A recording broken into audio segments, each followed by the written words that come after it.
preliminary report is out. It was out at approximately 1 a.m. in the early hours of the morning. NDTV broke that report with several details which have now emerged. And the focus of everybody's attention is on the position of the fuel switches in the aircraft, with clear evidence now that those fuel switches in a critical part of the flight, moments after the aircraft had taken off, they'd been switched off. Why would the pilots do this? Was the other pilot aware that one of the pilots, his co-pilot, had actually done this?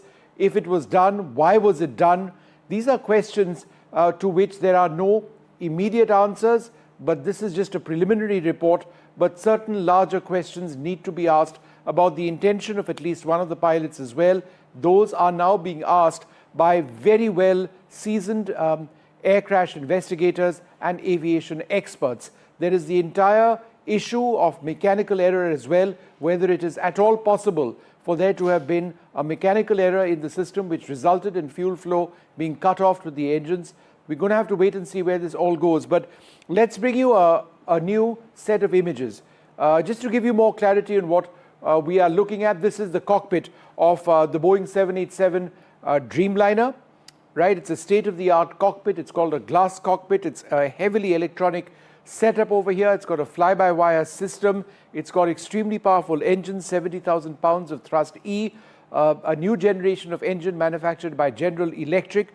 Let's close in to the area within the cockpit, or the part of the cockpit that we'd like to focus on. What we're looking at over here is the throttle quadrant. This is the throttle area of the aircraft itself, which commands the thrust to the engines, and right beneath this is that fuel control switch panel, which is what we're going to be talking about a little bit more. But let's take another angle on the cockpit itself, and this is the area that we are looking at. This is the throttle quadrant.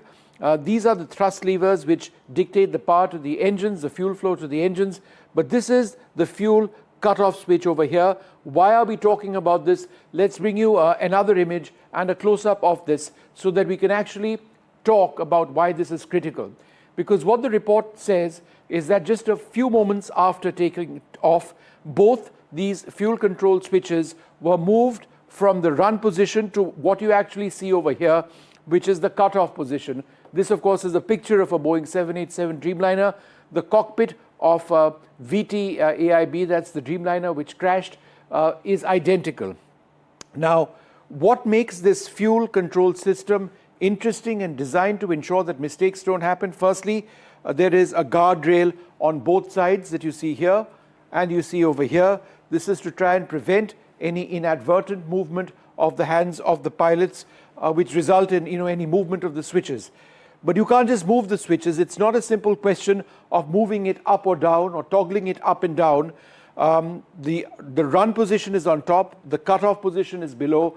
To go from the cutoff position to the run position means that you physically lift the lever, the switch, and then you toggle it to the run position, let go of it, it locks into place, and vice versa. If you want to push it down to the cutoff switch, then you lift it up, you toggle it down to and let go of it, and it remains stuck. It's a safety measure to prevent the inadvertent push of this. If it's in that lock position, it's not going to move to any other position.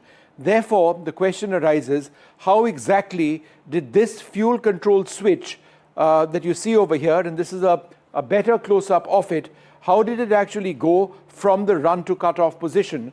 Now, aviation experts that we've been speaking to have made it absolutely clear that there is no way that in this particular case, based on the data that's been retrieved, that the engines shut down because of fuel starvation for some reason other than these fuel switches being moved to the cutoff position. In other words, there is a clear mention in the data, right, of the exact moment that these two fuel switches were moved to the cutoff switch. In fact, they moved from that run position to the cutoff position within 1 second. That's very fast movement.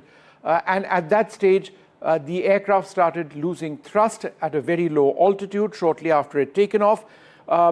If we can just bring out footage of the aircraft in its last moments, the last run of the aircraft before it crashed, that would be useful. Let's try and see if we can bring up that footage of the last moments. Yeah.